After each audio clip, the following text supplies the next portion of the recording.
Ok, bueno, ahora nuevamente damos la bienvenida a quienes nos están acompañando tanto por la página de Facebook del Instituto en Gestión de Riesgos y Cambio Climático de la UNICASH, así como a los que también están participando y asistiendo a este foro virtual mediante la plataforma de Google Meet. Les recuerdo nuevamente, por favor, a los asistentes de la plataforma de Google Meet mantener cerrados sus micrófonos y también sus cámaras. Solamente para recordarles, este foro será grabado porque se retransmitirá la siguiente semana, el lunes a las 10 de la mañana, a partir de la radio institucional, la radio de UNICASH, y también vamos a estarlo retransmitiendo y compartiendo a partir de las redes sociales de ELIGER. En esta ocasión nos acompañan varios especialistas de gran importancia en el tema del estudio de los riesgos de 4 países de la región. En esta oportunidad estamos interesados en abrir un espacio tanto de debate como de reflexión en torno al estudio de un riesgo global, que en este caso es la crisis del COVID-19, como es el nombre de este foro virtual latinoamericano. Entonces damos la bienvenida a las y al ponente que nos acompañan en esta ocasión. La idea de este foro, les comentaba, el objetivo del foro realmente es que ellos y ellas nos compartan a partir de su experiencia académica, ¿no? Desde el estudio del riesgo, cómo se afronta esta crisis de COVID-19, que indudablemente ha afectado a nivel económico, a nivel social y podríamos decir que también a nivel cultural a todo el mundo, pero en este caso en especial nos interesan conocer sus experiencias para el caso latinoamericano.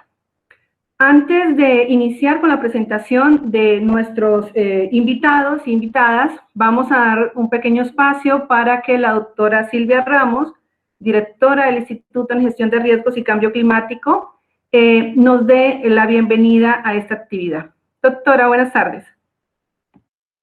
Bueno, muy buenas tardes, estimada audiencia que nos escucha. Reciban un cordial saludo desde la Universidad de Ciencias y Artes de Chiapas, México, a través del Instituto de Investigación en Gestión de Riesgos y Cambio Climático. Es un gran honor para nosotros tener a personalidades tan importantes en el tema de la gestión de riesgos y vamos a participar en este foro virtual latinoamericano, Reflexiones desde el estudio de un riesgo global, la crisis COVID-19. Saludo con mucho afecto a nuestros colegas participantes de Argentina, Costa Rica, Guatemala, Colombia y desde luego a los colegas que nos escuchan también en México y en otros países también de América Latina y el Caribe. También saludamos a nuestro director de investigación y posgrado de nuestra universidad, el doctor Ricardo Estrada, y colegas de nuestro instituto que están haciendo esta labor de difusión de este importante foro. Y asimismo reciban un saludo muy fuerte de nuestro rector que está siguiendo esta transmisión y que también está muy interesado en el carácter de estos foros virtuales que se están realizando en nuestra universidad. Así que en breves minutos también abordaré una participación de parte de nuestra universidad y de nuestro instituto, pero por hoy pues me da mucho gusto saludarlos y darles esta cordial bienvenida a este importante foro. Gracias. Muchas gracias, doctora. Antes de iniciar con la presentación de las y el invitado, les comento, voy a explicar un poco la dinámica del foro. Las presentaciones de cada uno de ellos se dará de forma continua, es decir, iniciaremos primero cada una de sus presentaciones y al final de estas daremos paso a las preguntas que ustedes muy amablemente mediante la página de Facebook y mediante la plataforma de Google Meet nos harán llegar. El grupo logístico, lo recolectaremos estas diferentes preguntas. Si van dirigidas específicamente a uno de los investigadores, por favor nos lo hacen saber. Si no, de forma general también se les harán las preguntas. Entonces, vamos a tener esa dinámica. Primero las presentaciones y finalmente las preguntas del público y los asistentes. Bien, vamos a dar una pequeña presentación, obviamente va a ser muy corta, en comparación del extenso recorrido académico de nuestros invitados. Sin embargo, las presentaciones las haré todas en este momento para ya no interrumpirlos en el momento de que tengan que hacer sus respectivas intervenciones. Entonces, iniciamos con, y agradecemos la presencia, obviamente, de la doctora Silvia Ramos. Ella es la actual directora del Instituto de Investigación en Gestión de Riesgos y Cambio Climático, quien organiza este foro. Su formación profesional se realizó en la Universidad Nacional Autónoma de México a través de la licenciatura de Biología. Es maestra y doctora en Ciencias y se ha enfocado en estudios de ciencias de la tierra, edafología, vigilancia y monitoreo volcánico, riesgos y desastres. De igual manera, también damos la bienvenida a la maestra María Fernanda Rivas. Ella es ingeniera guatemalteca con una maestría cursada en la Universidad de Hokkaido, Japón, en Ingeniería de Campo para el Ambiente, con énfasis en Mecánica de Suelos del Grupo de Investigación de Ingeniería Geotécnica y de Materiales para la Prevención de Desastres. Ella actualmente es parte del Centro Universitario de Occidente en vinculación con el Centro de Coordinación para la Prevención de los Desastres en América Central y República Dominicana. También saludamos a la doctora Manuela Fernández. Ella es licenciada en Ciencias Políticas de la Universidad de Buenos Aires, tiene un máster en Geografía y Desarrollo Sostenible y un doctorado en Ciencias Ambientales con especialización en Reducción de Riesgo de Desastres, ambos realizados en la Université de Lausanne, en Suiza. Actualmente es investigadora postdoctoral en INTA CONICET en Bariloche, Argentina. Y también damos la bienvenida al maestro Ricardo Cascante. Él es licenciado en Geología, maestría en Gestión de Riesgos de Desastres y Atención de Emergencias, del posgrado en Geología de la Escuela Centroamericana de Geología de la Universidad de Costa Rica. Actualmente pertenece al programa de posgrado en Geología, maestría en Gestión de Riesgos en Desastre y Atención en Emergencias de la Universidad de Costa Rica. Finalmente, también damos la bienvenida al doctor Ricardo Estrada Soto, actual director de investigación y posgrado de la UNICASH, y al maestro Mauricio Méndez, secretario académico del IGER. Entonces, con esta muy breve presentación, damos inicio a la primera intervención por parte de la doctora Silvia. Doctora. Bueno, entonces yo abordaré en estos minutos de mi participación algunos aspectos centrales que está experimentando la educación superior, estos cambios emergentes que está pasando el sistema educativo universitario, los retos de la formación de los recursos humanos, la importancia de la investigación, el modelo educativo de nuestras universidades y el reto al que nos enfrentamos en estos tiempos de pandemia y cómo responder a la sociedad. La siguiente, por favor. Voy a abordar estos puntos muy rápidamente, principalmente los impactos en la región de América Latina y el Caribe, los retos de la educación superior, los desafíos, por supuesto, las recomendaciones para garantizar la continuidad del aprendizaje dados por la UNESCO, los avances y retos de la internacionalización y reflexiones finales. La siguiente, por favor.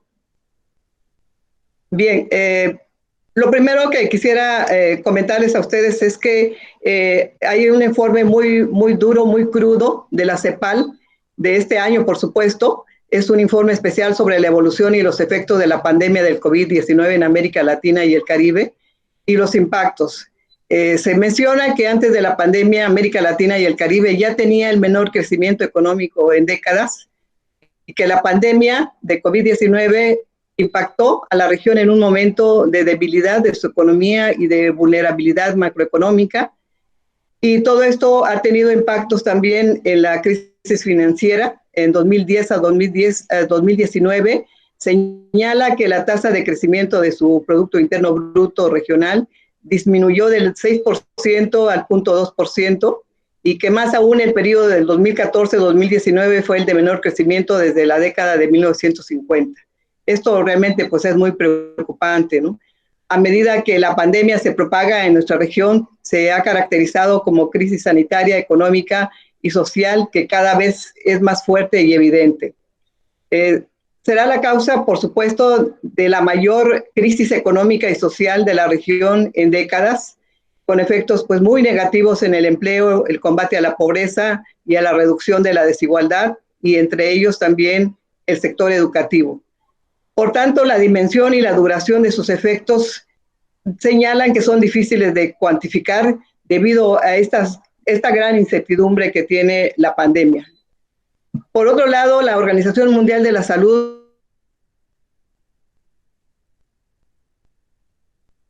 mil muertes o decesos por COVID-19, pero nuestra región no solamente está enfrentando esa pandemia, también enfrenta y enfrentará otros desastres. Somos proclives a terremotos, erupciones volcánicas, inundaciones, sequías, etcétera, etcétera. Ya México, por ejemplo, experimentó un terremoto muy fuerte en el 2017 y muy recientemente, el 23 de septiembre pasado, el 23 de junio pasado, tuvimos un nuevo sismo fuerte de 7.5. Así que los riesgos y vulnerabilidad de nuestra región son crecientes y COVID ha agudizado toda esta situación en las economías y por tanto se señala que se ha desacelerado ya los esfuerzos de todas nuestras regiones por su desarrollo. Yo quiero hacer aquí énfasis en algo muy importante que siempre me gusta recordar, lo que es esta parte de este filósofo y sociólogo francés, Edgar Morin, que es denominado el padre del pensamiento complejo. Él, en su libro Los 7 saberes necesarios para la educación del futuro de la UNESCO en 1999, señala que los cambios de pensamiento son indispensables para preparar el porvenir de la educación ante tanta incertidumbre en el futuro educativo que viene. Así que con esta idea futurista de Edgar Morin se propone 7 saberes necesarios para la educación del futuro y que contribuye a la necesidad de replantear el hecho educativo en tiempos de coronavirus, los cuales son estos 7. Curar la ceguera del conocimiento, garantizar el conocimiento pertinente, enseñar la condición humana, enseñar la identidad terrenal, saber enfrentar y afrontar las incertidumbres, que es lo que conocemos ahora como resiliencia, saber enseñar la comprensión y la ética del género humano. En particular, estas que están señaladas en rojo, pues son esta parte de incertidumbre en la sociedad y en la historia de la vida de la humanidad. Una y otra vez vamos a pasar por situaciones como las que está experimentando con las pandemias, los fenómenos geológicos, los fenómenos derivados climáticos, etcétera. Y entonces tenemos que incorporar esto fuertemente en nuestro sentido de la educación para que podamos afrontarlo ante estas incertidumbres, como se señala, y saber enseñar también la comprensión y la ética del género humano como partes indispensables en el humanismo y los valores que tanto se requiere en la sociedad actual. Así que tenemos los siguientes desafíos en la educación superior. Hay que cuestionar nuestros modelos educativos actuales. Nos sirven tal como los tenemos, tan desmembrados, tan a veces desarraigados de los contextos naturales o sociales, y el rol actual de nuestras instituciones educativas en tiempo de COVID. Comprender la manera sistémica en la que actúan estos fenómenos naturales, ambientales, sanitarios y otros que están poniendo en riesgo la vida.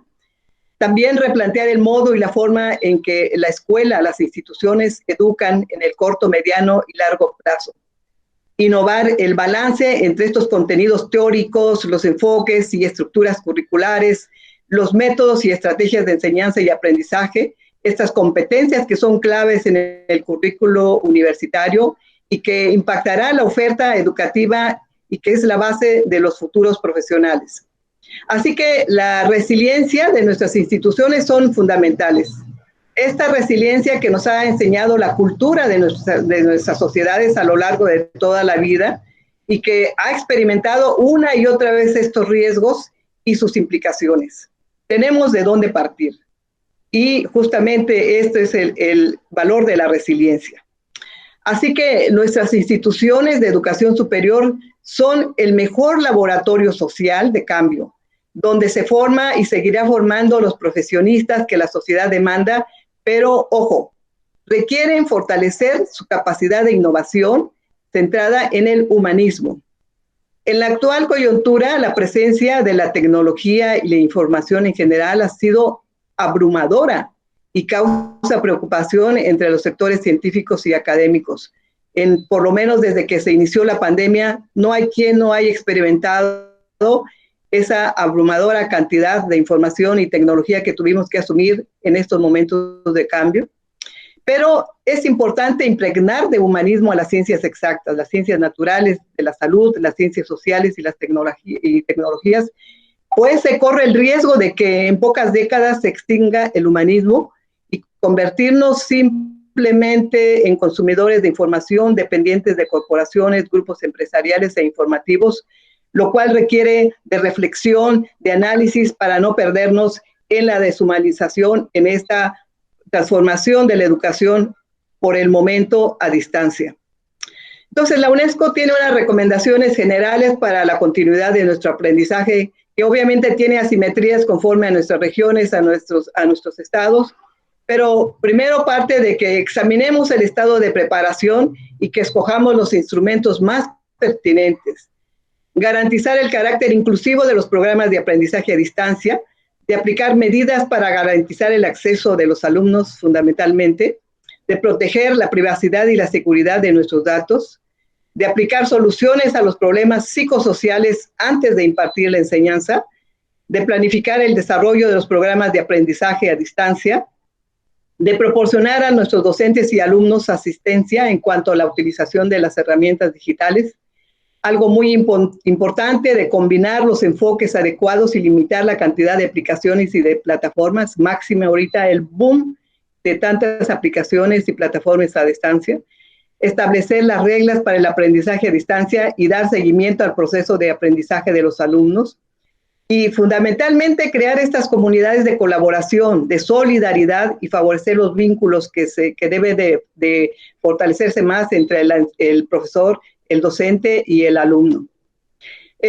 Finalmente, para comentar la importancia que tienen estos eventos, estos foros, sobre todo en estas universidades en Latinoamérica y el Caribe, donde hemos hecho avances y retos en la internacionalización de nuestros programas de investigación y de educación superior en la gestión de riesgos de desastres y cambio climático. Es importante señalar que todo esto está en un gran marco que las Naciones Unidas ha estado demandando de las instituciones de educación superior desde el marco de Sendai 2015-2030, la Estrategia Internacional de Reducción de Riesgos, los Objetivos de Desarrollo Sostenible 2030, las agendas nacionales e internacionales de gestión integral de riesgos de desastre. Con esto, esta cooperación internacional en estos temas de la gestión de desastres y el cambio climático basado en ecosistemas, tenemos ya programas de formación de recursos humanos de grado y posgrado. Es el caso de nuestro instituto, que tiene estos dos programas educativos en Ciencias de la Tierra y una maestría en Gestión de Riesgos y Cambio Climático, que nos ha permitido ya dar pasos importantes y sólidos. Por ejemplo, en enero de este año se firmó, por fortuna, todavía de manera presencial, un convenio para intercambio y movilidad semipresencial con la USAC. Esto va a permitir implementar la maestría nuestra de gestión de riesgos y cambio climático a la USAC, y esta pandemia nos impidió de pronto este trabajo, pero en cuanto se den las condiciones vamos a poderlo realizar. Y por tanto, también la investigación en esta parte de la gestión de riesgos, cambio climático, son prioridad. Hoy por hoy vemos cómo la investigación está siendo fuertemente apoyada en una pandemia en curso, y se están dedicando obviamente muchos recursos para buscar una vacuna que pueda poner fin o pueda paliar todo esta gran desastre de salud en el mundo. Y por tanto la investigación es una gran prioridad, y en estos temas que manejamos en nuestras instituciones, de gestión de riesgos y cambio climático basado en ecosistémicas son prioridad. Y así que esta red de grupos como el que tenemos ahora en este importante foro es importante porque son estos esfuerzos para el monitoreo de riesgos, para el estudio del cambio climático en nuestras regiones, con enfoque ecosistémico. Así que finalmente, cualesquiera que sean los costos de la actual crisis de salud, se vuelven insignificantes cuando se enfrenta a los peligros de colapso climático, desastres, inundaciones, el aumento del nivel del mar, las sequías, escasez de agua, erosión y pérdida de suelos, productores de alimentos, que configuran las otras amenazas que enfrentamos hoy y en el futuro. Debemos lograr que la reducción de riesgos de desastres, el cambio climático y los servicios ecosistémicos sean temas explícitos y transversales en las agendas y protagónicos en las iniciativas ambientales y educativas. Las instituciones de educación superior tenemos que ser una gran impulsora y por tanto tenemos esta tarea en nuestras manos. COVID-19 no creará un exterminio en la Tierra, no provocará una Tierra inhabitable, pero los efectos de una crisis ecológica sí que lo haría. Por tanto, es indispensable poner la crisis actual en un contexto adecuado y prestemos atención a esos peligros mucho peores. Finalmente, para dejar esta reflexión en dos pensamientos de Aldous Huxley, que dice que quizá la más grande lección de la historia es que nadie aprendió las lecciones de la historia. ¿Qué quiere decir? Que no hemos aprendido del pasado. En el pasado, en 1918 al 20, hubo una pandemia también que cobró la vida, se dice que históricamente, de más de 50 millones de personas en aquel tiempo. Podemos entonces entender que estamos viviendo una y otra vez estas situaciones de pandemias, de desastres, y tenemos que aprender de esas lecciones. Y además Charles Darwin dice, no es la más fuerte de las especies la que sobrevive, tampoco es la más inteligente la que sobrevive. Es aquella que se adapta mejor al cambio, y esto es resiliencia. Pues con esto les doy las gracias y cualquier pregunta o comentario estoy a sus órdenes. Gracias. Muchas gracias, doctora Silvia, por la intervención. Indudablemente sí nos cambia el panorama cuando hacemos un análisis definitivamente de las consecuencias de la actual pandemia, con también la historia de la materialización del riesgo de desastres asociados a múltiples fenómenos, entre los cuales también se encuentran, por supuesto, las actividades antrópicas. En este momento, entonces, damos también paso a la intervención de la maestra María Fernanda Rivas. Maestra, buenas tardes. Buenas tardes, muchas gracias. No sé si ya me escuchan bien, solo vamos a esperar a que esté ya la proyección. Pues primero que nada, darles un saludo cordial a los colegas y a todos los que están escuchando, los que están interesados en estos temas. Y un agradecimiento muy especial a la UNICACH por la invitación y sobre todo una felicitación por establecer estos lazos, por ayudarnos a fortalecernos y por tomar en cuenta al resto de la región, que tenemos problemas muy en común. Ya ella mencionaba brevemente algunos aspectos y características que compartimos. Entonces yo les voy a contar un poquito acerca de la situación en Guatemala. Obviamente pues no me voy a extender demasiado en esto, pero solo me molesto con la diapositiva. Ok, gracias. Entonces, para comentarles, hasta ayer a las 2 de la tarde nosotros como región centroamericana, empecemos por ahí, ya habíamos pasado los 120,000 casos confirmados. Afortunadamente, pues una tercera parte más o menos está ya recuperada. Y en el caso de Guatemala, pues contamos ahorita, o hasta ayer más bien, con 19,000 casos confirmados. Desafortunadamente, entre ellos pues se incluyen incluso personal de salud, personal en la primera línea de protección civil y otras instituciones. Y pues por regiones, la región más afectada ha sido la central, donde está la ciudad de Guatemala. En mi caso, yo me encuentro en el occidente, en Quetzaltenango, también bastante cerca de Chiapas, que es la misma distancia a Chiapas que a la ciudad capital. Y pues hasta el momento la situación se ha venido cada vez complicando. la curva famosa no se ha logrado aplanar por muchas circunstancias, y esto viene encima de lo que ya teníamos como país y lo que ya teníamos como región, es decir, todas las amenazas geológicas, geotécnicas, climáticas que ya mencionaba la doctora Silvia, los eventos de lluvia que aunque no han sido extremos afortunadamente, pues ya están poniendo a prueba todas las medidas que estamos tratando de implementar, situaciones de albergados, por ejemplo, en donde no se pueden tomar las distancias sociales. Entonces vemos un poco ya la combinación de estos factores, de estos elementos que tanto habíamos estudiado, pero que quizás a la parte sanitaria o las crisis sanitarias pues no la teníamos tan en cuenta todavía, ¿verdad? Y pues sabemos que el país ha sido históricamente vulnerable, tanto su población, sus medios de subsistencia, su infraestructura, sus ecosistemas. A esto le podemos sumar el cambio climático, a esto le sumamos la dependencia económica que tenemos a la producción agrícola y pues cuestiones sociales de pobreza, de desigualdad, de exclusión, de una débil institucionalidad, y entonces vemos el panorama cada vez pues más complejo, y que eso es parte de lo que tratamos de analizar cuando trabajamos los riesgos y tratamos de tener una visión mucho más amplia del panorama que solo pues el evento particular o solo la situación particular coyuntural de momento, ¿verdad? Siguiente, por favor. Entonces, ¿qué se ha hecho? ¿Qué se hizo en Guatemala incluso desde antes que tuviéramos el primer caso de COVID positivo en el país? Pues se cerró el país relativamente, los puertos y los aeropuertos. Para eso se tomaron medidas desde el punto de vista legal, de declarar un estado de calamidad que sigue vigente, que se ha ido extendiendo cada vez. Se han tomado medidas de distanciamiento social, tratar de cerrar y de limitar ciertas actividades. El toque de queda, que se implementó también algunos días después de que empezó la cuarentena. Toque de queda total algunos fines de semana, últimamente han sido más que todos los domingos, pero pues son medidas que tratan de limitar la movilidad, de limitar el contagio.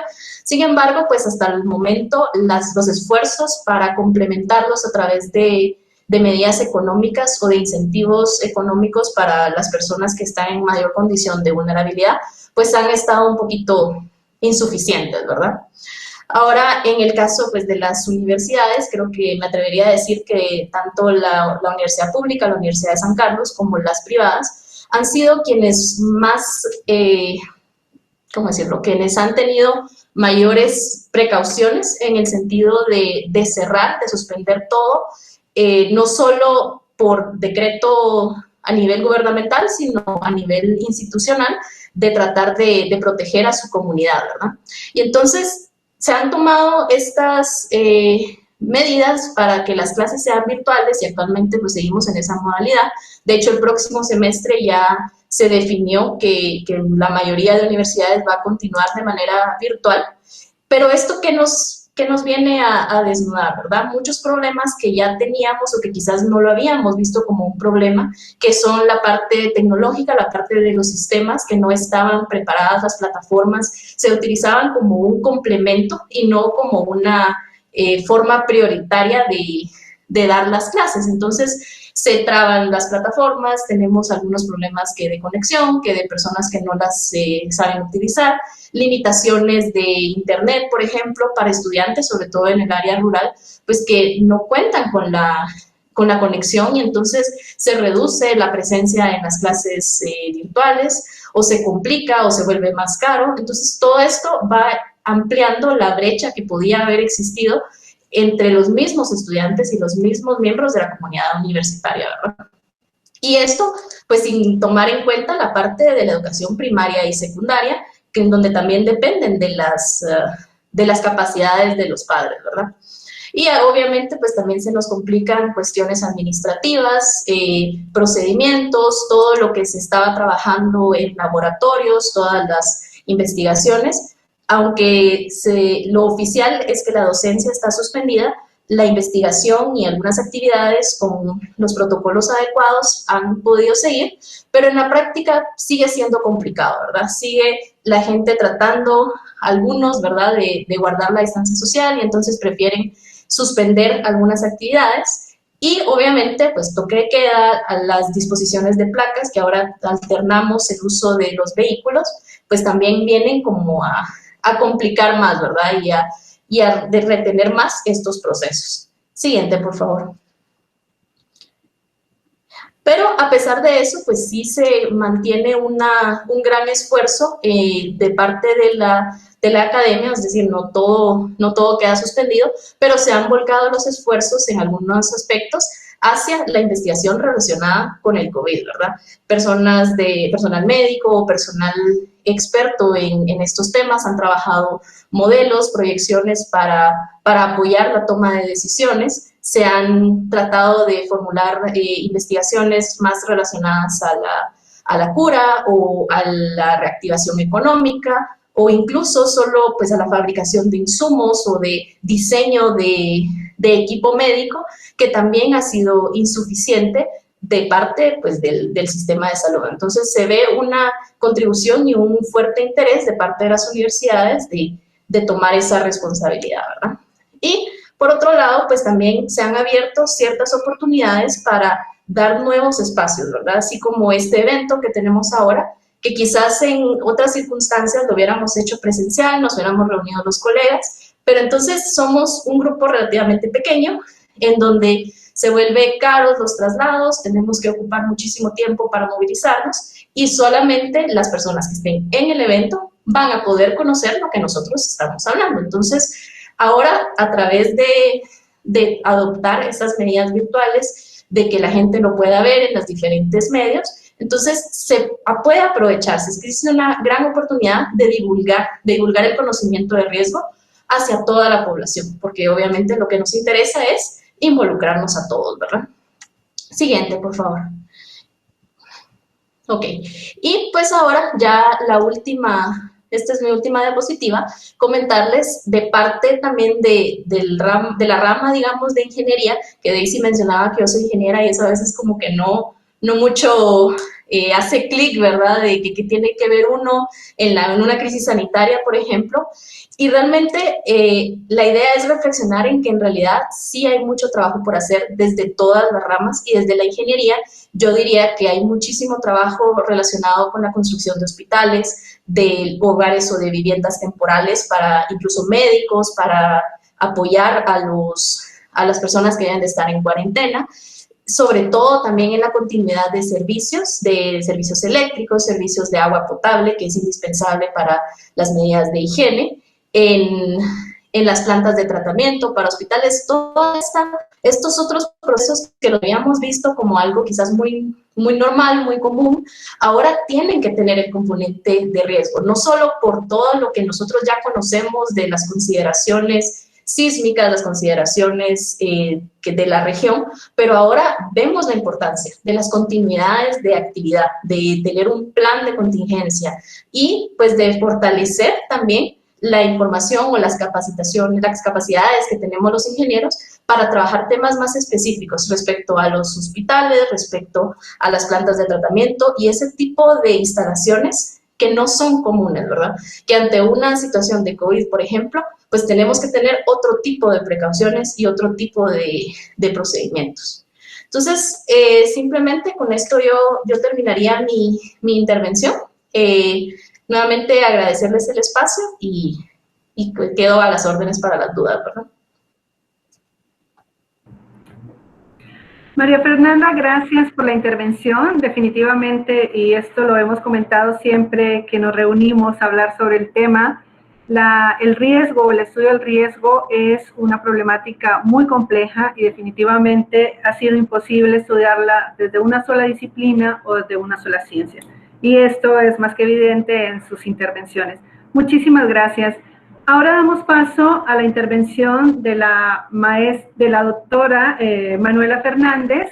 Manuela, queda a tu disposición. Estoy acá. Bueno, me voy a controlar mi tiempo, así no me excedo, y aprovecho para saludar a los presentes, a los que nos están escuchando, y agradecer esta invitación a este foro que se llama Reflexiones desde el estudio de un riesgo global, la crisis COVID-19. Y a mí, Mari, me gustaría, digamos, agregar un riesgo global y sistémico. Digamos, es un fenómeno a escala global y además es un fenómeno que es actual, ¿no? Que está sucediendo en este momento, que aún se está gestionando, en el que estamos aprendiendo e identificando lecciones a diario, cotidianamente. Es un fenómeno muy particular. El primer punto, digamos, de mi intervención sería de cómo analizar el COVID, teniendo en cuenta que ha sido denominado desastre o catástrofe a escala nacional, regional, global, local. Entonces, en primer lugar, decir que el COVID-19 se puede catalogar, digamos, de un desastre según los criterios del marco de Sendai. El marco de Sendai, para recordar, es para la reducción de riesgos de desastres, es un plan de 2015 a 2030, es un documento internacional que ha sido adoptado por los países miembros de la ONU en el año 2015 durante la Conferencia Mundial sobre la Reducción de Riesgos de Desastres celebrada en Sendai, de ahí su nombre, en Japón. Entonces, es un acuerdo internacional para la reducción de riesgos de desastres. ¿Cómo se define el desastre según la terminología de esta estrategia internacional de reducción de riesgos de desastres y la comunidad en general? Vamos a ver que el desastre se define como una interrupción en el funcionamiento de una comunidad, de una sociedad, que va a ocasionar muertes, pérdidas e impactos materiales, económicos, ambientales, porque excede la capacidad de esta población o sociedad afectada a hacer frente, excede su capacidad con sus recursos a hacer frente. Indudablemente, el COVID puede interpretarse a través de este marco conceptual. También hay que tener en cuenta que el desastre se va a definir como la combinación de ciertos elementos, ¿no? La amenaza, la exposición y la vulnerabilidad. Entonces, a mí me gustaría ver un detalle, ¿cuáles son estos elementos? La amenaza, vemos que puede ser cualquier fenómeno, eso es lo que dice estos marcos conceptuales, puede ser una sustancia, una actividad humana, una condición peligrosa que ocasiona muertes, lesiones, impactos a la salud, daños a la propiedad, pérdida de los medios de sustento y de servicios, trastornos sociales y económicos o daños ambientales.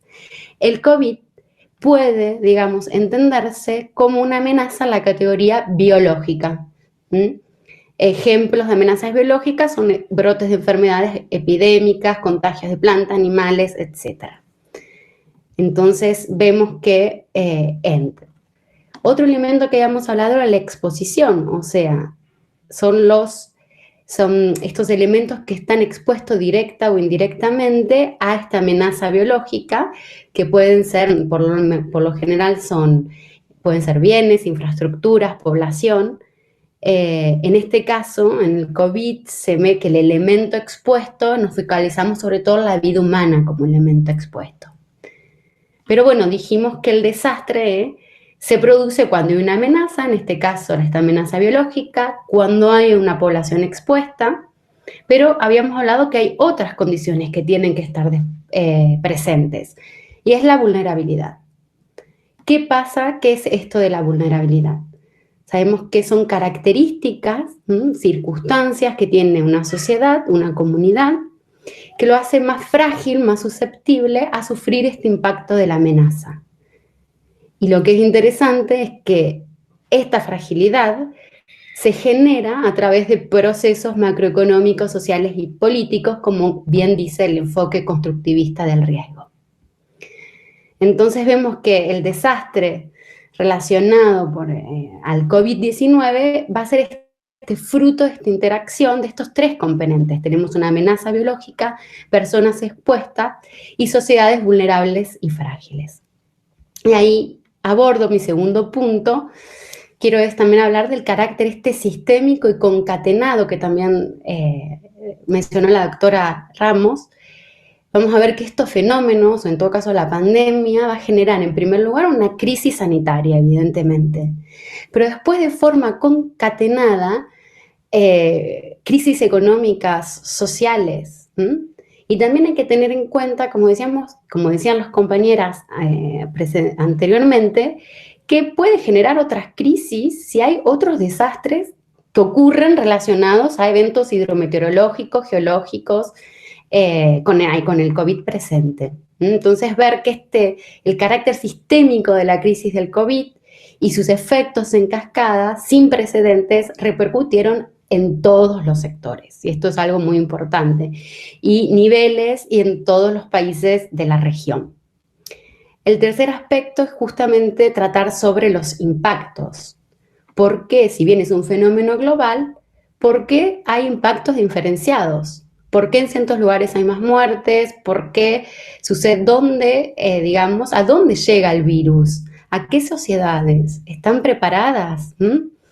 Entonces vemos que estamos enfrentando en realidad un desastre a nivel global, pero con impactos y también con maneras de gestionarlo diferentes, distintas. O sea, dependen de las realidades de cada contexto. Vemos que las respuestas no son iguales a los países de la región y vemos que los impactos tampoco son iguales. ¿Por qué? Porque las condiciones de vulnerabilidad son distintas. Queda expresado y visibilizado en esta crisis las condiciones previas de fragilidad y evidentemente los desastres ocurren en sociedades que están en crisis. Y eso nos lleva un poco a pensar en la gestión. Otro punto que me gustaría tratar.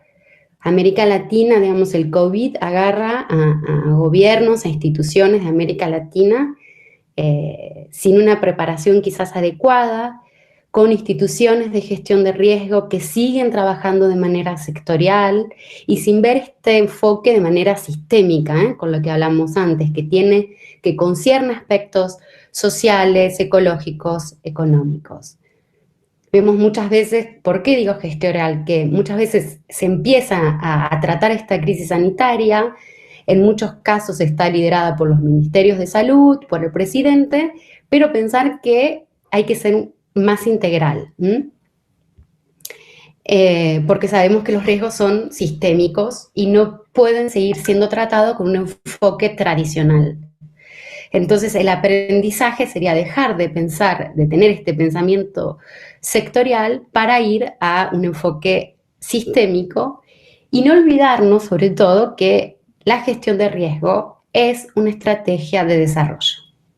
Hacer gestión de riesgos es mejorar las condiciones de vida y de desarrollo de la sociedad, no únicamente reducir la exposición del peligro, que es lo que se está haciendo en muchos lugares.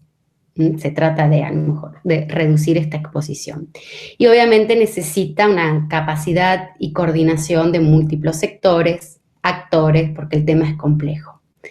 Me queda ya 1 minuto y medio para... Último, me gustaría ya terminar, digamos, mencionando que lo que estamos haciendo en mi grupo de trabajo en el INTA, en el grupo de agroecología, ambiente y sistemas de producción, estamos analizando, digamos, de qué manera la agricultura familiar y la agroecología están dando respuestas a estos impactos causados por el COVID.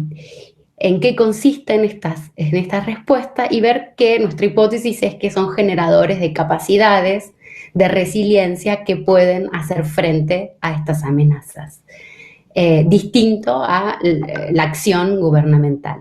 Para eso estamos haciendo una encuesta online que cerrará el lunes que viene.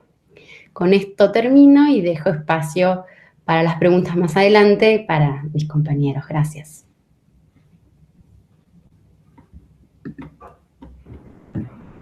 Manuela, muchas gracias. Definitivamente muy ad hoc la reflexión que realizas y nos queda, creo que eso es una pregunta que va a surgir, pero nos clarifica el panorama de cómo podemos analizar la actual contingencia desde esta fórmula de vulnerabilidad, de amenaza y por supuesto de exposición.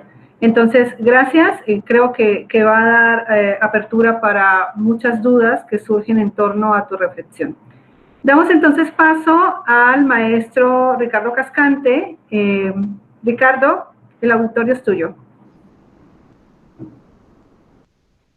Listo, muchas gracias, muy amables. Muchas gracias por la invitación. Vamos a esperar que se despliegue la presentación. Bueno,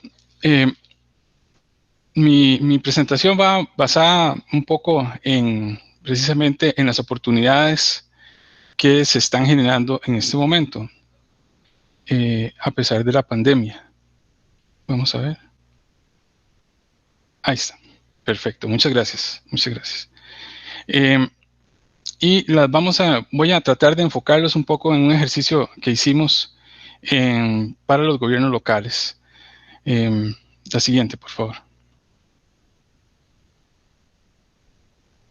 Entonces, mencionar, básicamente, por lo menos es para dibujar cuál es el esquema regional, ¿verdad?, de estos riesgos complejos y sistemáticos, o sistémicos, perdón, que hemos mencionado, ¿verdad?, a lo largo de la charla. Y, digamos, también el escenario de riesgos también para Costa Rica, ¿verdad? Vean que las amenazas naturales con las que trabajamos son bueno, escenarios de riesgos complejos, ¿verdad? La siguiente, por favor. Bien, entonces, vamos a ver el escenario antes de COVID, ¿verdad? ¿Cómo llegamos a COVID, ¿verdad? Digamos, con esas deficiencias que hemos mencionado, ¿verdad? Son deficiencias en los procesos de gobernanza, de herramientas de planificación a nivel local, y, digamos, alta desigualdad social. Esas son ideas generales, ¿verdad?, las que ponemos ahí, y uno puede empezar digamos, a llenar esa lista con todas esas, digamos, deficiencias que se han generado antes de entrar a este nuevo escenario o al escenario actual. Digamos, en el escenario actual, lo que tenemos precisamente son esas incertidumbres que están exacerbadas, los riesgos naturales y los riesgos socionaturales y otros siguen latentes, ¿verdad? Además de que el desastre en este momento pone en evidencia las deficiencias acumuladas de la planificación, ¿verdad?, de ese desarrollo. Pero lo que intento mencionarles es precisamente las oportunidades, ¿verdad? Entonces tenemos las oportunidades de intervenir para reducir las desigualdades en las comunidades y las personas. Hay oportunidad para intervenir en la gestión del desarrollo y fortalecer las instituciones públicas. Y también hay oportunidades para fortalecer la gobernanza y la gobernabilidad local para la gestión del desarrollo. ¿Cómo hacemos esto? Bueno, esas oportunidades, la siguiente, por favor. ¿Cómo las intervenimos? Bueno, primero mencionar, ¿verdad?, que esos son escenarios, el escenario antes y el actual a COVID, se configuran como un escenario de riesgo complejo actual, ¿verdad?, y un riesgo de parte del riesgo sistémico, y es, digamos, el punto de partida para un nuevo evento, ¿verdad?, para una nueva emergencia o un nuevo desastre. Entonces, ese, digamos, es nuestro punto para intervenir como oportunidad, ¿verdad? Aquellos riesgos nos vamos a convertir en oportunidades y vamos a empezar a trabajar. Pero no podemos esperar empezar a trabajar cuando termine la pandemia. Tenemos que hacerlo desde hoy, ¿verdad? O sea, la planificación del desarrollo debe darse desde hoy mismo. O sea, ¿y cómo lo intervenimos? Bueno, lo intervenimos, por ejemplo, el ejemplo que yo les traigo, ¿verdad?, es desde un ejercicio de planificación estratégica. Y con ese ejercicio de planificación estratégica lo que buscamos es precisamente establecer herramientas o que los gobiernos locales cuenten con herramientas de planificación alineados a políticas públicas, ¿verdad?, de desarrollo sostenible, los marcos de referencia internacionales y de la gestión del riesgo. O sea, esa parte alineados con esas políticas. Planes de desarrollo humano local enfocados en la gestión del riesgo y el financiamiento para su ejecución efectiva, eficiente. Y así una serie de ideas, ¿verdad?, que se pueden, o planes de acción que se pueden ir generando a partir de los ejercicios estratégicos, pero a nivel local.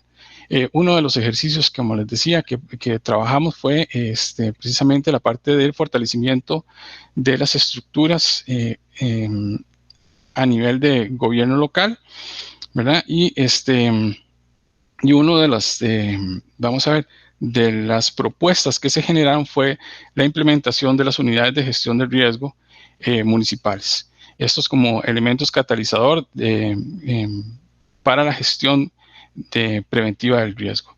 Y se convierten en un enlace técnico-científico entre las políticas públicas, la planificación local y la comunicación precisamente con las comunidades para la gestión del desarrollo. Siguiente. Ok. En esas oportunidades, ¿verdad?, que planteamos y basados precisamente en ese ejercicio estratégico, entonces lo que se propone, digamos, es un proceso participativo, digamos, como marco teórico, perdón, a partir de un proceso participativo con una planificación estratégica para el ámbito público y, digamos, esa propuesta de intervención estratégica con una unidad de gestión de riesgo dentro de la estructura organizacional no es, digamos, no sale de manera antojadiza, sino que está ligado también a una meta clara que tiene el Plan Nacional de Gestión del Riesgo en Costa Rica del 2016-2020, donde establece que de las 82 municipalidades, al menos 20 para el 2020, 20 municipalidades cuenten con oficinas de gestión del riesgo. La siguiente, por favor. Entonces, como ejercicio estratégico, entonces tendríamos a nivel local, obviamente, tendríamos las estrategias nacionales, municipales y locales alineadas con las estructuras organizacionales de las municipalidades o de los gobiernos locales a través de un plan estratégico que cuenta con un marco filosófico, con objetivos estratégicos claros y con la priorización de proyectos. Y el enlace entre esas dos sería las unidades de gestión del riesgo. Aquí es importante señalar que mucho de lo que se hace, digamos, en política pública son o proyectos, son muy verticales, o sea, vienen desde el gobierno central y hay algunos esfuerzos importantes, digamos, a nivel local de otros entes, pero casi es necesario que sean más aterrizados desde los gobiernos locales, desde las comunidades. Entonces, las unidades de gestión de riesgo son precisamente los llamados a tener ese enlace con las comunidades y ser esas iniciativas de desarrollo sean más horizontales. Siguiente, por favor. Bien, este es digamos, no voy a explicar toda la gráfica, pero es un diagrama donde se presenta, digamos, en la parte de la ruta estratégica que se usó con una componente de liderazgo, era una visión de liderazgo del gobierno local, utilizando objetivos estratégicos y un cuadro de mando que es el que genera, digamos, la integración de los factores críticos de éxito, el plan de acción, los proyectos que van a salir del ejercicio estratégico, la priorización del proyecto, la ejecución del proyecto y la verificación de desempeño de los indicadores que fueron creados en el ejercicio estratégico, ¿verdad? Después se da una rendición de cuentas y una propuesta remedial. Y todo esto, todo este ejercicio, digamos, toda esa planificación pasa por la unidad de gestión de riesgo que se convierte en el enlace transformador para la transformación digamos, de la gestión del riesgo dentro del gobierno local. Vean que también la unidad de gestión de riesgo se hace cargo o toma también como trabajo ser el enlace con las comunidades para la protección de la vida y de los medios de vida de esas comunidades. Siguiente, por favor. Ahí hay una definición rápida, no la voy a leer, pero aquí lo más importante es que dónde ubicamos dentro del organigrama del gobierno local a las unidades de gestión del riesgo. Entonces, para este ejercicio estratégico que se hizo con esta gobierno local, se ubicó en un nivel asesor,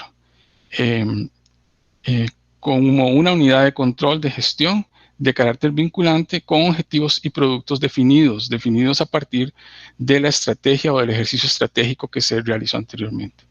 Cuando se trabaja con digamos, cuando se trabaja en los organigramas, no podemos olvidar que es necesario también tomar en cuenta la parte de la base organizativa del gobierno local, y entonces tenemos también que trabajar con el manual organizativo de organización y de funcionamiento y el manual de descripción de puestos de la municipalidad. Todo ese ejercicio se hizo para esa municipalidad. Siguiente, por favor.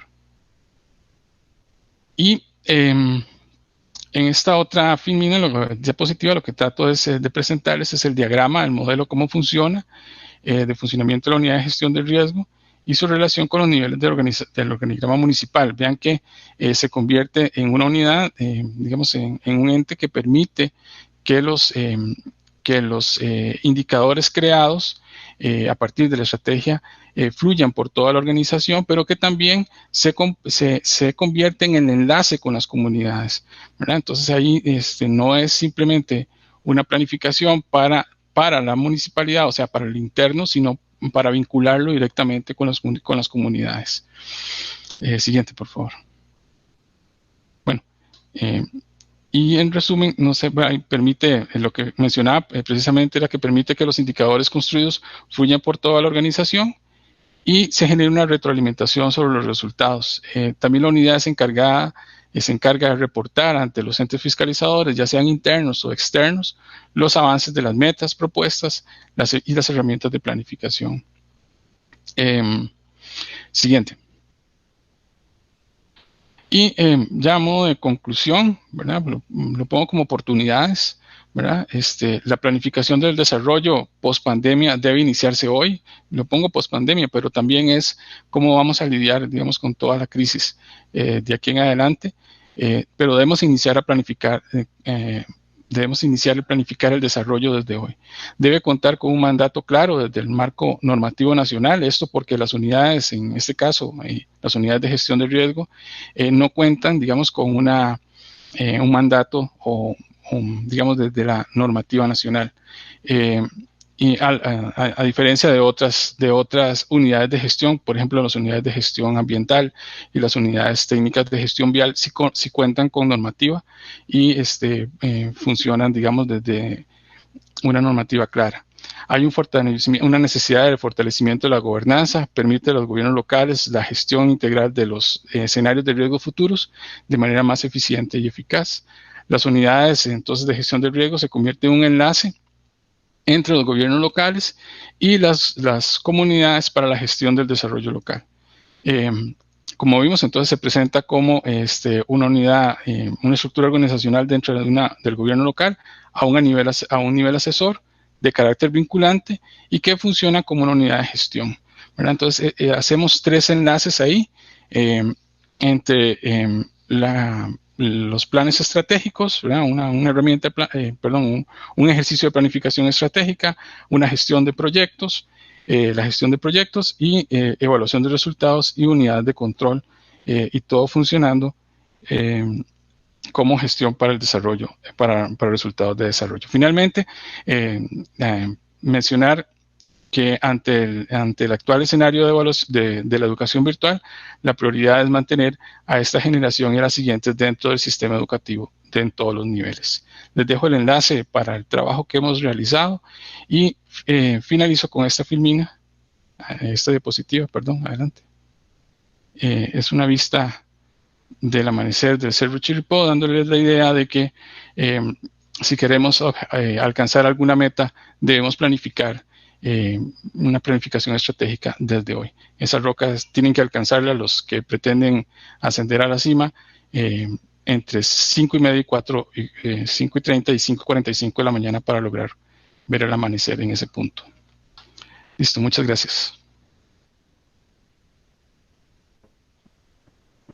Ricardo, muchas gracias por la intervención, muy interesante definitivamente la experiencia que se está desarrollando por tu grupo de investigación, que creo que es una experiencia que sería muy oportuna y es muy oportuna su socialización, porque Latinoamérica vive escenarios de vulnerabilidad de contingencia, de amenaza, pero también escenarios similares de organización política y social que nos podría servir en los otros países de la región para tomarlo como un marco, ¿no? Como una guía. Pues bien, vamos a dar paso entonces a las preguntas para las y los investigadores invitados. Aquí hay una. Les recuerdo que nos lo pueden hacer llegar por medio del chat de Google Meet y por medio de Facebook. También vamos a estar pendientes por si surgen nuevas preguntas. Vamos a tratar de dar respuesta a todas las que se puedan. Sin embargo, ya los investigadores están presentando sus respectivas informaciones para que los puedan contactar en caso de que quede algo sobre la mesa. Una pregunta, y nos dicen que puede ser para cualquiera de las y los ponentes que deseen contestar. La pregunta sería, ¿cómo se considera que se debería actuar de ahora en adelante en los modelos económicos y sociales? Me imagino que miras a lograr sociedades resilientes. No sé quién desea contestar. A mí me gustaría contestar esa pregunta, o esbozar una respuesta por lo menos. Sí, Manuela, adelante. Sí, a mí me parece que primero que todo se tiene que comenzar comprendiendo este riesgo. O sea, por un lado, como expuse anteriormente, la amenaza biológica en sí misma, ver si se puede frenar, en qué condiciones avanza, existe una vacuna, disminuyendo la exposición. Obviamente vemos que las medidas de aislamiento social tienen ese objetivo de evitar el contagio y también, digamos, esta medida de aislamiento era para mejorar, ganar tiempo, ese famoso ganar tiempo que se hablaba por lo menos acá en Argentina, para mejorar las condiciones, sobre todo hospitalarias. Mayor cama, mayor número de personas capacitadas, respiratorios, etc. El tema es que sabemos que el riesgo es sistémico, con estos impactos sociales, económicos y culturales. Entonces no nos podemos quedar en mejorar las condiciones hospitalarias y ahí, o sanitarias. O sea, ahí lo que va la pregunta es pensar en modelos de desarrollos económicos y sociales inclusivos, que busquen disminuir las brechas, que favorezcan los medios de vida, que protejan los recursos naturales, que se deje de actuar desde una lógica extractivista desigual. Me parece que son puntos claves para pensar en estos nuevos modelos sociales y económicos que busquen en definitiva reducir las vulnerabilidades de la población. Otro punto me parece que es salir de esta lógica socorrista o de emergencia para ir a una lógica más preventiva, de anticipación, de reducción. Y otro punto, pensar en modelos también sociales y económicos del territorio, o sea, adaptados al territorio.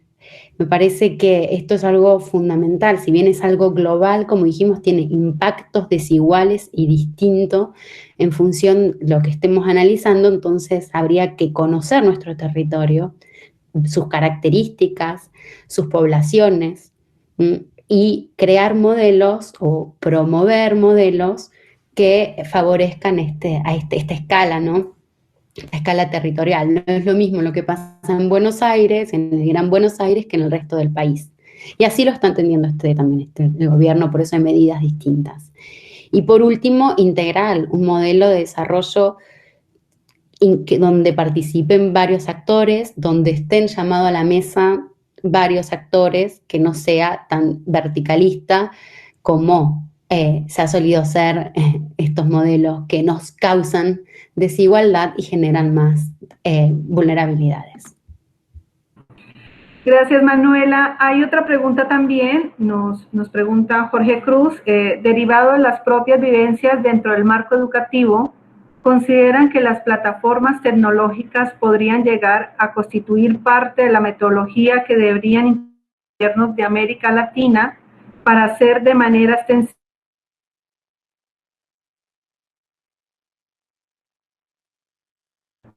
Considerando las limitaciones presupuestales que se van a generar posterior a la pandemia.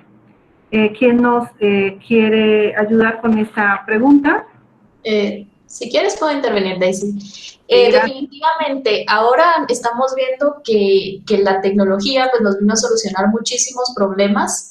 Acá lo mencionan como algo complementario, como algo que pueda venir a soportar, sobre todo pues, por la cuestión presupuestaria, pero no necesariamente todo se tenga que hacer o continuar haciendo de forma virtual o se deba. Obviamente la parte de competencias, de habilidades, de cuestiones muy específicas que los profesionales o que los estudiantes deben de aprender y desarrollar, pues tiene sus limitantes, ¿verdad?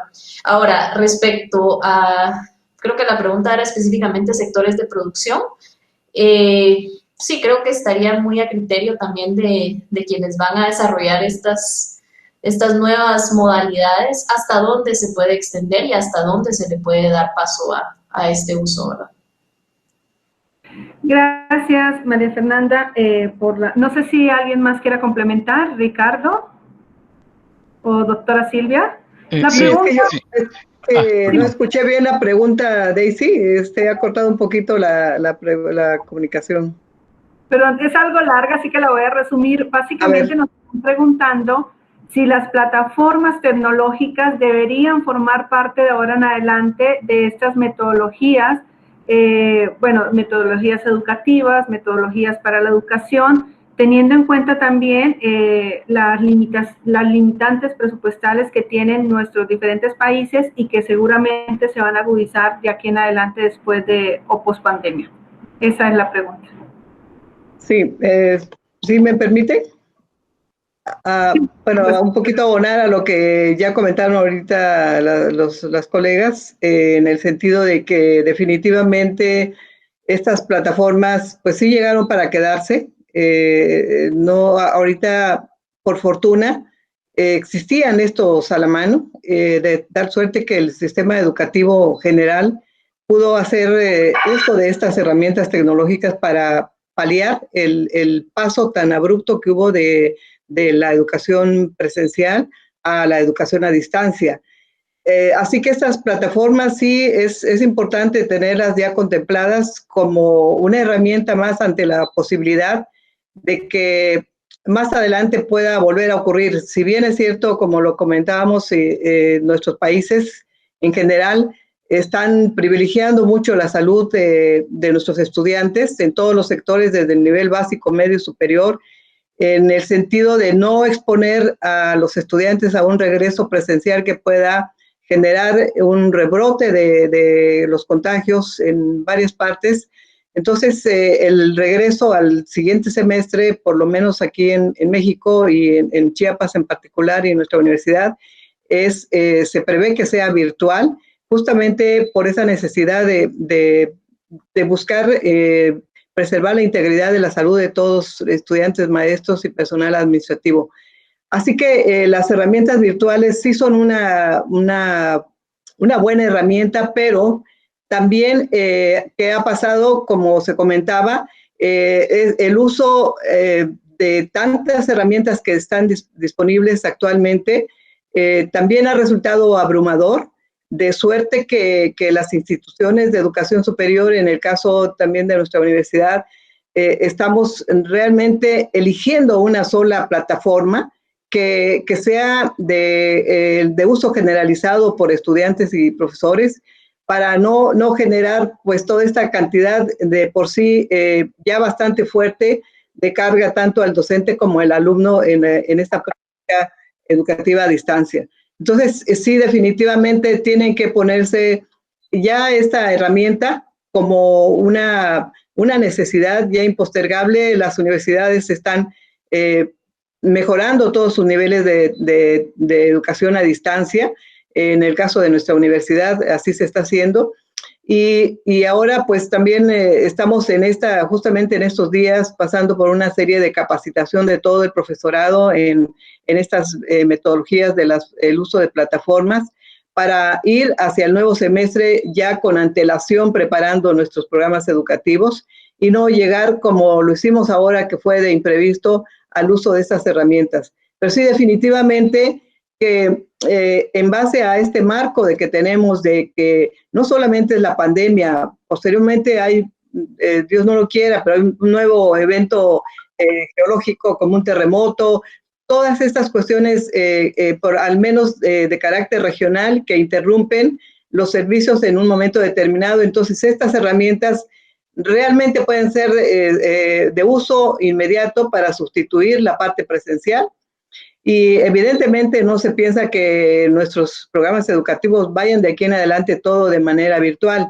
Por eso señalaba yo con mucho énfasis en esta parte de cuidar el no deshumanizar nuestra práctica educativa, porque todo esto que estamos haciendo ahorita de trabajar a distancia, del uso de las plataformas, pues también está haciendo este alejamiento de esa parte humana, de esa parte afectiva también que nos corresponde entre la relación docente-profesor, entre los compañeros de los grupos de trabajo, y más aún en programas donde es necesaria el trabajo presencial, como son ciencias de la tierra, biología, las ingenierías, que tenemos muchísimo trabajo que hacer en la parte de campo. Entonces, las herramientas ya son parte de nuestra vida, pero sin deshumanizar ese componente. Muchas gracias, doctora. Hay una pregunta en específico para Ricardo. Ricardo, nos piden si puedes profundizar un poquito más respecto a la planificación del desarrollo post-pandemia. ¿Cómo se entendería desde el proceso que ustedes están llevando? Ok, bueno, es una idea, ¿verdad? Planteada de cómo debemos abordar el desarrollo, ¿verdad? Cómo abordar el escenario que se están generando a partir digamos, del escenario actual. Desde mi perspectiva, ¿verdad? Es precisamente fortalecer en este momento, no esperar a que termine la pandemia, ¿verdad? No esperar a que finalice la pandemia, ¿verdad? O que haya un informe de un ministro diciendo que se finaliza la pandemia, sino empezar desde ya. O sea, por eso menciono que la planificación, el ejercicio de planificación debe empezar hoy, ¿verdad? No podemos esperar a mañana. ¿Por qué? Porque ya hay escenarios de riesgo que se están desarrollando, ¿no? O sea, digamos, el escenario actual es producto de las deficiencias de desarrollo en un escenario anterior, ¿verdad? Y entonces, precisamente, estos dos escenarios se están juntando, ¿verdad? En este momento actual, para un escenario posterior. ¿Y cuál es el escenario? Bueno, un escenario de un riesgo mayor, ¿verdad? Digamos, exacerbado, y que necesitamos intervenirlo desde ya, ¿verdad? Entonces, de ahí la necesidad, por ejemplo, ese es un ejemplo que ponemos o que pongo, es la intervención, el fortalecer los gobiernos locales, ¿verdad?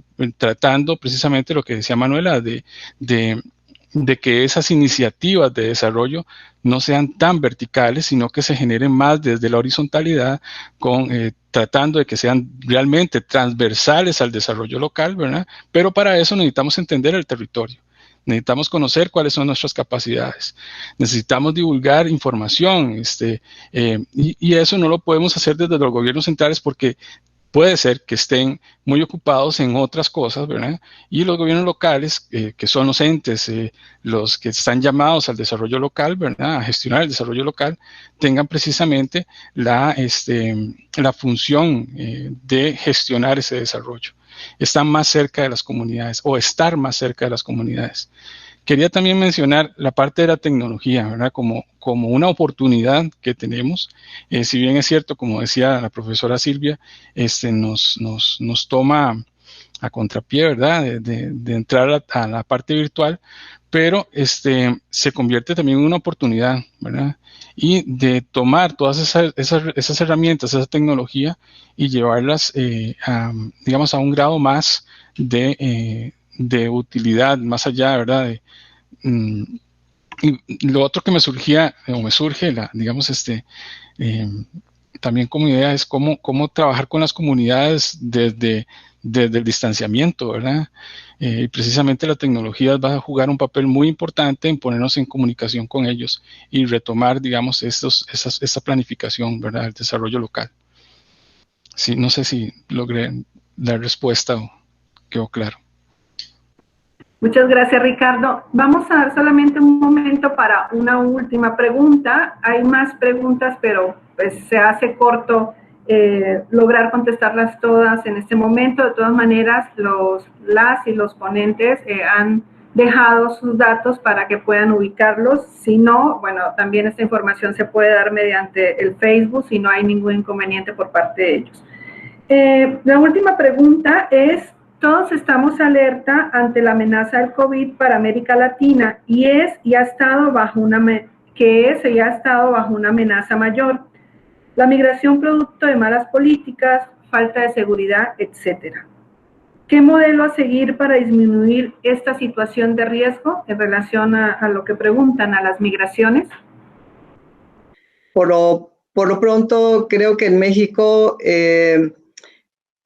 actualmente pues hay una crítica al modelo neoliberal, ¿no? Creo que en gran medida en América Latina toda este gran impacto que se tiene de los indicadores macroeconómicos, todo ese aspecto de la exacerbación de la pobreza, la exclusión social y otros indicadores fuertes que han venido a menos en la sociedad y que toma pues con mucha fiereza el COVID, pues da una idea de que sí tenemos que ir migrando a un modelo distinto de desarrollo donde efectivamente los de atrás no sean siempre los que se quedan al último, sino que sean parte del desarrollo de los países. Y creo que eso en América Latina en general ha sido uno de los grandes problemas del desarrollo o del subdesarrollo. Y al menos en México sí hay esfuerzos muy importantes, muy fuertes en apoyar esos sectores desfavorecidos, que si no hubiese sido por ese apoyo que antes de COVID ya se venía implementando, esta situación hubiera sido muy difícil para el país. Sin embargo, el haber tomado como política el apoyo a los sectores más desfavorecidos, más vulnerables, está haciendo paliar y salir de manera diferenciada a México con respecto, por ejemplo, a Centroamérica. Bueno, Sudamérica tiene otro contexto, pero hoy día yo considero que es esta situación de una crítica al modelo de desarrollo que tenemos, como decía Manuela, pues extractivista, sin tomar en cuenta las necesidades de los sectores más desfavorecidos, y que justamente el haber abandonado todo ese desarrollo ha hecho que las migraciones sean ahora una situación de difícil manejo para muchos países, sobre todo en Centroamérica, donde la migración hacia el norte es más fuerte. Entonces, el que nuestros países estén atendiendo de raíz estos problemas, creo que es, al menos, es un buen inicio del cambio que se requiere. Muchas gracias por la intervención. No sé si alguna de ustedes o Ricardo quiere complementar la respuesta. Sí, yo quería complementar, concuerdo plenamente con la doctora Ramos y bueno, pensar también que esto es una problemática que que va más allá de las fronteras nacionales. Entonces, como muchas veces hoy en día, bueno, estamos por suerte pensando en gestiones transfronterizas. Por ejemplo, si tenemos en cuenta los recursos hídricos, muchas veces se hace ahora la gestión o lo que se comprendió que no se puede administrar el agua en la frontera, y si no tenemos que pensar en términos de cuencas, ¿verdad? Que va más allá. Entonces, pensar también que la gestión de riesgo va más allá de las fronteras de un estado, si bien tiene un impacto local, pero darse cuenta, como decía antes, de pensar en el territorio como escala de análisis, y quizás este territorio concierne distintos países. Entonces, bueno, solo agregar ese punto. Muchas gracias, Manuela. Bueno, antes de hacer entonces las conclusiones y el cierre por parte del doctor Ricardo Estrada, vamos a dar un espacio al licenciado, al maestro Mauricio Méndez, secretario académico del Instituto de Investigación en Gestión de Riesgos y Cambio Climático. Mauricio. Sí, buenas tardes, doctora Daisy. Pues es un gusto Es un gusto estar con ustedes y gracias por el espacio que nos otorgan. Sin duda alguna, los comentarios y aportaciones hechos por los expositores han sido de mucho provecho, ¿verdad? Quisiera nada más resaltar algo. Ante esta situación que estamos viviendo, vemos a una sociedad que tiene la necesidad de contar con personas capaces de mitigar riesgos. Por eso, quisiera, no sé, Salvador, si me apoyas ahí con la diapositiva, por favor.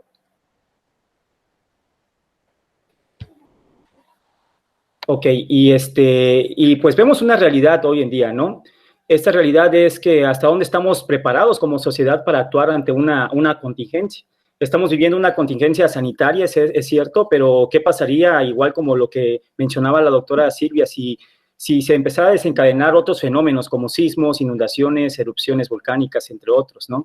Al final de cuentas estamos expuestos ante cualquier de estos fenómenos. Es aquí donde, insisto, donde cobra sentido la mitigación de riesgo y que es importante. Es por eso que quisiera tomar un par de minutos para hablar de nuestro instituto. Nuestro Instituto de Investigación en Gestión de Riesgos y Cambio Climático está altamente comprometido para realizar investigaciones en dos líneas, que son gestión de riesgos y cambio climático. Nuestro instituto cuenta con un laboratorio de ciencias de la Tierra y medio ambiente. Contamos también con un centro de monitoreo volcanológico sismológico, al que le conocemos como CMBS, y actualmente brindamos dos programas educativos, uno de licenciatura y uno de posgrado. Y como instituto queremos decirles que tenemos el objetivo de realizar investigación multidisciplinaria, pero también formar profesionistas que aporten positivamente a la sociedad, sobre todo situaciones, ¿no? Tal vez ahorita, repito, es algo sanitario, pero pues estamos expuestos ante cualquier riesgo en materia de gestión de riesgos y cambio climático. Y para para lograrlo, me atrevo a decir también que contamos con un profesorado altamente capacitado y comprometido. Siguiente, por favor, Salvador. Quisiera nada más hablar brevemente acerca de nuestra licenciatura. ¿Por qué estudiar antes? ¿Por qué estudiar ciencias de la Tierra? Bueno, las ciencias de la Tierra constituyen una herramienta para planificar una explotación racional de los recursos naturales, comprender las causas que originan los fenómenos naturales que afectan al ser humano y cómo influye en la naturaleza con sus acciones. Nuestra licenciatura es una carrera altamente multidisciplinar. Nuestro objetivo es formar profesionistas en ciencias de la Tierra con alta calidad científica, que comprendan el funcionamiento físico de la Tierra, pero también las leyes físicas, los fenómenos geológicos, los riesgos volcánicos y sísmicos, las inundaciones, ¿no? Impactos también ambientales y el cambio climático. De esta manera se busca proporcionar al profesional las herramientas y técnicas que le permitan evaluar e intervenir en la mitigación y reducción de riesgos, así como elaborar cartografía y sistemas de información geográfica de situaciones ambientales e impacto socioeconómico. Esta es nuestra licenciatura que nuestro instituto ofrece, pero también tenemos una maestría. Por favor, Salvador. También contamos con una maestría de tipo profesionalizante en gestión de riesgos y cambio climático, la cual se encuentra incorporado al Programa Nacional de Posgrado de Calidad, y esto resalta un poco más, ¿verdad? Se busca la preparación de profesionistas que fortalezcan sus habilidades, sus capacidades y conocimientos para prevenir y mitigar en la sociedad los impactos de los riesgos por fenómenos naturales, antropogénicos y cambio climático. Esta maestría está más enfocada en realizar investigación aplicada a un contexto social, es decir, poner en práctica, ¿no?, los conocimientos. La duración de la maestría es de 2 años. La convocatoria, si alguien está interesado, o igual si nos gustan compartir, ¿verdad?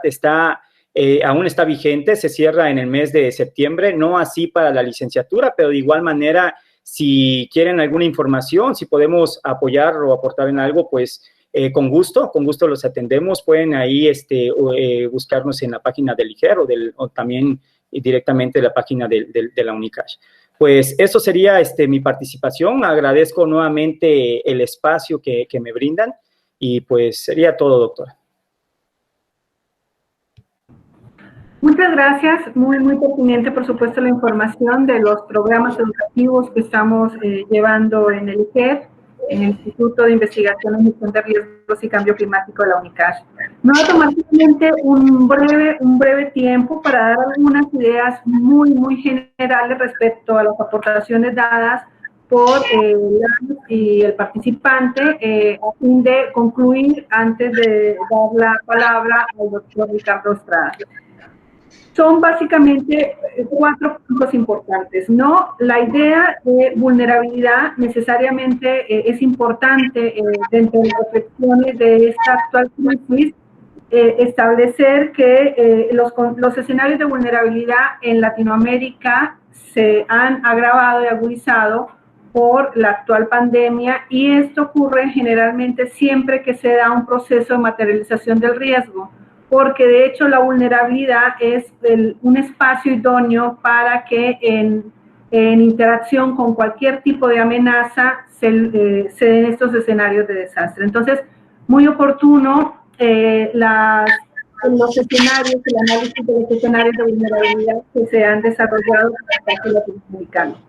Rescataría también los 7 saberes que nos menciona la doctora Silvia de Edgar Morin respecto a cómo se puede utilizar para la educación, para la resiliencia y para una educación resiliente, que creo que son conceptos que en general, bueno, en este contexto de pandemia se tienen que hacer cada vez más evidentes. Indiscutiblemente la idea de riesgos sistémicos, ¿no?, nos lleva también a enlazarnos con el comentario que realizó tanto la doctora Manuela como la maestra María Fernanda respecto a la complejidad que establecen todos los escenarios de riesgo, ¿no? Y cómo no se pueden estudiar o analizar aisladamente porque siempre están conectados, no solamente con espacios de vulnerabilidad similares, con espacios de exposición similares, sino con una base de constitución muy parecida entre las amenazas que, por supuesto, compartimos casi toda la región latinoamericana. Y cerraría con también la información que nos da el maestro Ricardo respecto a es necesario conocer el territorio, y por eso es importante no solamente incluir estos gobiernos locales que por supuesto tienen una mayor expertise en su administración más cercana a las cotidianidades de sus territorios, sino también a la misma comunidad. Entonces la pregunta sería, dentro de nuestros contextos de estudio y dentro de nuestras propuestas de procesos, ¿en qué lugar también quedaría la comunidad? Y bueno, obviamente esto relacionado a las comunidades de colaboración, que son sin duda escenarios en los que se podría pensar en lograr verdaderas sociedades resilientes. Lo dejaría ahí porque creo que ellos han profundizado muy bien en muchos conceptos, en muchos términos, y daríamos entonces cierre a las conclusiones con estas breves ideas que pude rescatar de sus intervenciones. Doctor Ricardo Estrada Soto, le damos la palabra. Él es el director de investigación y posgrado de la UNICAS y nos acompaña en este momento para dar cierre a este foro. Doctor, muchas gracias por su presencia. No, muchas gracias por la invitación. Extiendo un abrazo fraterno a todos nuestros hermanos de los diferentes países que acudieron y atendieron la invitación con el mismo afecto con que nosotros lo emitimos. Sin duda, si algo nos une como latinoamericanos es precisamente la calidez, la hermandad, la confraternidad y la solidaridad. De verdad, muchas gracias a nombre del doctor José Rodolfo Calvo Fonseca.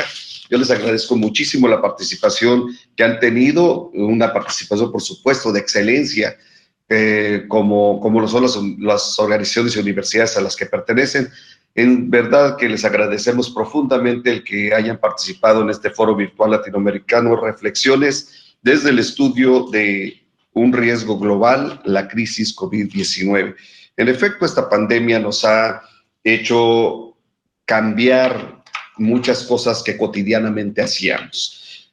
Ya cada uno de ustedes, y quiero referirme al nombre a la maestra, a la doctora María Fernanda Rivas de Guatemala, de la Universidad de San Carlos. Muchas gracias, doctora, por su participación y, por supuesto, por la información que nos comparte, que en mucho coincidimos con ustedes porque solo nos separa una una frontera imaginaria, pero realmente compartimos muchísimas cosas con ustedes, los chiapanecos, por supuesto, con nuestros hermanos guatemaltecos. La doctora Manuela Fernández de Argentina, ese país, además, tan querido, ¿no? A quien también le extendemos un abrazo fraterno, y maestro Ricardo Cascante de Flores de la Universidad de Costa Rica. Gracias también por su aportación, gracias por su disertación. ¿Y qué puedo decir de nuestra amiga y querida doctora Silvia Ramos, directora del Instituto de Investigación y de Gestión de Riesgos y Cambios Climáticos de nuestra amada Universidad de Ciencias y Artes de Chiapas? Ella es orgullo Unicach. Gracias, doctora, también por impulsar, y no puedo dejar de lado, por supuesto, la magnífica conducción de nuestra amiga y colega, la doctora Daisy. Gracias, como siempre.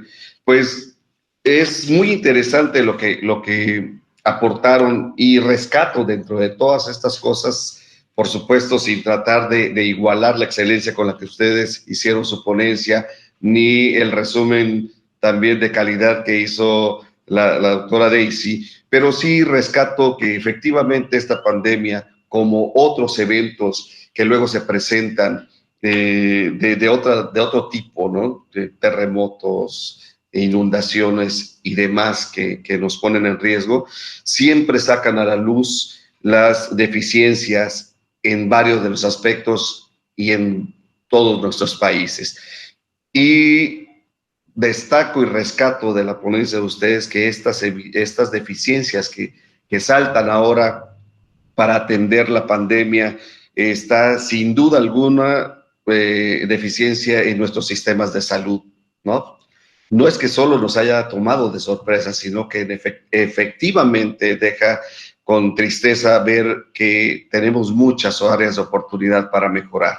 En el tema de la planificación también vemos que hay deficiencias en todos los sentidos, en el tema de la infraestructura, en la organización operativa para enfrentar este tipo de embates que hemos tenido, y por supuesto también, lo decían muy bien, que deficiencia en el uso de la tecnología. Tenemos que desaprender para aprender, ¿no? Nos tomó de sorpresa. Podríamos decir que sí, pero más bien yo creo que más que de sorpresa nos tomó en resistencia, en que algunas generaciones todavía estamos en resistencia por el uso de la tecnología, que algunas generaciones nos negamos a aceptar que somos parte ya de esta era de la tecnología, de la comunicación, y entonces más que sorpresa creo que nos tomó en resistencia algunas de las generaciones, y creo que tenemos que migrar hacia reaprender, o más bien a fomentar una cultura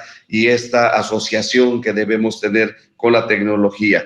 Por supuesto que también nos deja retos, y uno de los retos es el seguir fomentando, seguir hermanándonos, seguir desdibujando las fronteras que existen en materia de conocimientos, y en materia también de organización, y en materia de fronteras físicas, porque finalmente estamos conectados no solo por la cultura, también estamos conectados por las fallas, ¿no? Que luego tenemos fallas y hablo de fallas tectónicas, ¿no? Estamos además conectados por identidad de los climas, y que eso los pone en la misma igualdad de riesgo a todos. Así que creo que ese es el reto, seguir fortaleciendo estas iniciativas, estas intenciones de trabajar de manera conjunta, de manera solidaria, y poniendo todos nuestros recursos. Y cuando hablo de los recursos, hablo de todo tipo de recursos en aras de cuidarnos y de cuidar a los nuestros. Pues con esto yo quiero agradecer el esfuerzo hecho, la iniciativa hecha por el instituto de nuestra universidad, bien dirigido por nuestra muy querida doctora. Muchas gracias, doctora, por esos esfuerzos, y a quienes acudieron de nuevo al llamado y tomaron también esta bandera de la universidad como bandera suya. Muchas gracias. Gracias por el tiempo. A la audiencia también, muchas gracias por permitirse acercarnos a lo que está ocurriendo en otras latitudes del mundo y de nuestro continente. Muchas gracias. A nombre del rector José Rodolfo Calvo Fonseca, reciban un abrazo, y dejamos abierta esta plataforma. Bien lo decía la doctora, estamos como universidad hemos construido una plataforma que ahora le hemos denominado Webinar Unicach, una plataforma que es para los que somos de la universidad, pero que también la ponemos a disposición de ustedes, nuestros compañeros y colegas de otras universidades y de otros países, para que en conjunto podamos hacer a través de esta plataforma estos ricos diálogos, estos ricos encuentros, que serían mucho más ricos si fueran físicos, ¿verdad, doctora? Pero bien lo decía usted, la tecnología nos une a la distancia, pero también nos separa físicamente. Pero bueno, se queda ahí la invitación, se queda abierta las puertas de la universidad y los brazos de la Universidad de Ciencias de Chiapas para quienes nos escucharon, para quienes expusieron y para todo aquel que quiera visitarnos. Muchas gracias, enhorabuena, éxito y vengan muchos más eventos de estos y de esta calidad. Ricardo, muchas gracias. María Fernanda, muchas gracias. Perdón que los tutee, pero somos colegas, ustedes son muy jóvenes. Aquí creo que el único anciano soy yo, ¿no? Pero de verdad, Ricardo, de verdad, Manuela, de verdad, Fernanda, gracias por lo que nos compartieron. Y doctora, vamos a seguir y sabe que tienen y cuentan con la solidaridad de esta universidad y en particular de esta dirección general. Y va la invitación. Yo pediría que pudiéramos, doctora, hacer un encuentro con los homólogos de un servidor, con los responsables de la investigación y posgrado en sus instituciones y que tengamos una charla y que veamos qué podemos hacer en conjunto, cómo podemos ayudarnos, cómo podemos coadyuvar para seguir abonando a la ciencia, pero orientada al servicio de la población. Muchas gracias de nuevo y un abrazo muy afectuoso y muy cálido hasta donde estén. Gracias. Nuevamente agradecemos la presencia de todas y todos y los esperamos en los siguientes foros virtuales que estaremos desarrollando desde el IGER, desde la UNICACH, con diferentes temas de interés para ustedes. Muchísimas gracias y buena tarde a todos. Gracias y buenas tardes a todos. Gracias, doctor, por su presencia y gracias a todos los colegas de Centroamérica y Sudamérica que hoy nos acompañaron. Gracias, doctora Daisy, por esta excelente conducción. También gracias a nuestro secretario académico, muchas gracias, y a todos los compañeros y colegas, tanto nacionales como internacionales, que nos han escuchado. Muy buena tarde. Muchas gracias, buenas tardes. Hasta luego. Buenas tardes. Gracias a todos, saludos, que estén bien. Chao.